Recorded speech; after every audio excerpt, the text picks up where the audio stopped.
Gimana sih mencapai target bulan gitu ya? Namanya dia terlalu apa dengan dia mungkin lebih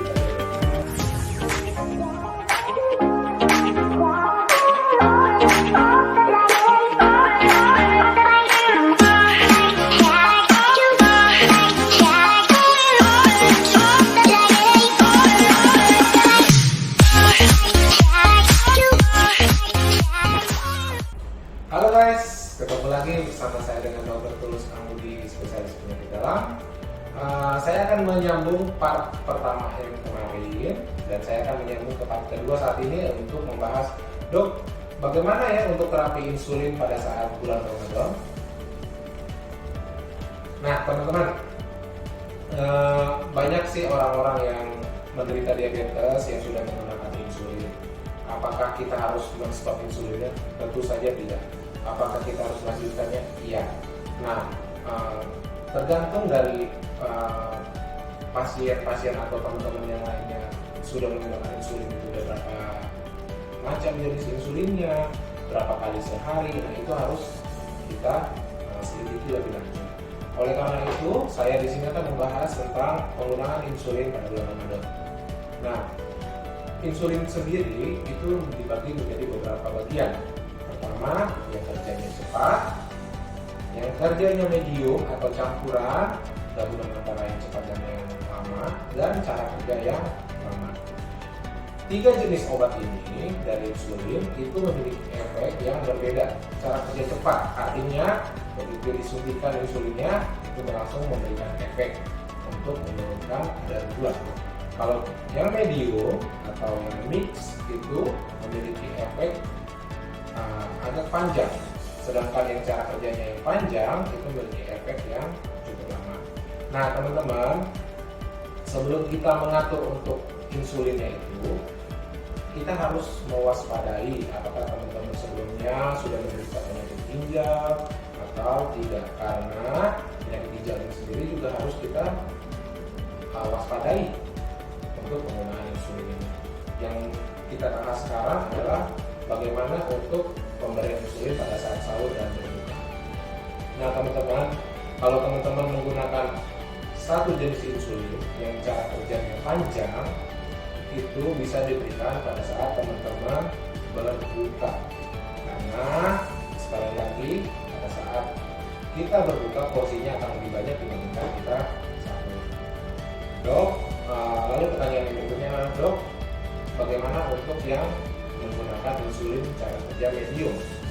Nah, cara kerja medium ini atau mix yang kita kenal dengan mix insulin itu biasanya teman-teman sebelum bulan Ramadan diberikan 2 kali sehari. Nah, untuk pada saat bulan Ramadan itu pemberiannya tetap 2 kali teman-teman, tetapi dosis pada saat sahur itu bisa dikurangi. Kuranginya itu sesuai dengan kadar gula teman-teman untuk pada saat bulan Ramadan. Dan yang untuk pada saat berbuka itu dosisnya biasanya bisa ditambahkan atau tetap sebelum bulan Ramadan itu. Teman-teman, yang aku harapkan di sini adalah wajib memeriksakan kadar gula darah untuk orang-orang yang menggunakan insulin. Jadi teman-teman bisa mengatur sendiri itu dengan penambahan atau pengurangan dosis insulin yang diberikan. Nah dok, pertanyaan selanjutnya adalah, dok, apakah yang saya lakukan apabila saya menggunakan 2 jenis insulin? Biasanya ada beberapa dokter yang memberikan insulin itu 2 jenis, cara kerja cepat yang dikombinasikan dengan cara kerja panjang atau yang lama. Teman-teman, di sini pada saat sahur itu teman-teman bisa memberikan yang cara kerja panjang, yaitu yang kerja cepat. Kerja cepat itu misalnya yang saya contohkan ya, misalnya ada terapi atau apidra, itu dapat diberikan pada saat teman-teman makan sahur. Dosisnya bisa tetap atau dikurangi beberapa unit sesuai dengan kadar glukosa teman-teman. Terus pada saat berbuka itu bisa teman-teman diberikan untuk dosis yang cara kerjanya yang cepat tadi, dapat digunakan sebelum makan berbuka. Dan teman-teman, pada saat teman-teman memasuki jam malam, misalnya jam 9 atau jam 10 malam, itu teman-teman dapat memberikan suntikan yang cara kerja lama. Apakah tidak berbahaya dok apabila saya menyuntikkan cara kerja Tentu saja tidak, teman-teman, karena mengingat cara kerjanya yang panjang, dia tidak memberikan efek hipoglikemi atau gula darah yang menurun pada saat teman-teman tidur. Nah, lalu pertanyaan berikutnya adalah, dok, apakah insulin ini boleh saya stop selama bulan Ramadan? Jawabannya tidak, teman-teman. Nah, kemudian teman-teman ya, saya akan mengajarkan beberapa trik. Pertama adalah gimana sih mencapai target gula ideal pada saat bulan Ramadan yang tadi yang saya bilang itu sebelumnya. Jadi teman-teman harus kombinasikan dengan cara pengecekan gula darah. Gula darah yang dilakukan pengecekan itu adalah di jam sebelum makan sahur dan di jam sebelum makan berbuka dan di jam 9 atau jam 10 pada saat teman-teman ingin tidur. Hal inilah yang harus kita koreksi dengan catatan apabila belum mencapai target dosis insulin itu teman-teman dapat tambahkan. Atau misalnya, dok, saya cenderung gulanya rendah, maka berikutnya teman-teman bisa mengurangi dosis insulinnya sesuai dengan keadaan gulanya teman-teman.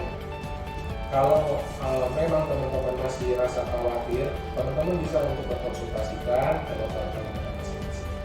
Jadi saran saya adalah teruskan untuk penggunaan insulin, jaga pola makan, dan ingat teman-teman ya, jangan balas dendam pada saat teman-teman berbuka. Itu saja dari saya. Selanjutnya akan kita bahas topik-topik tentang hal-hal apa saja yang harus dihindari dan dilakukan pada saat berbuka pada orang-orang dengan diabetes mellitus. Jadi teman-teman semangat untuk menunaikan ibadahnya, dan apabila teman-teman bertanya atau yang mengalami hal-hal yang ingin ditanyakan atau disampaikan, teman-teman boleh komen di chat, di kolom chat, sehingga saya bisa membantu menjawab atau memberikan solusi buat teman-teman yang kebingungan pada saat bulan Ramadan. Sekian dari saya, terima kasih.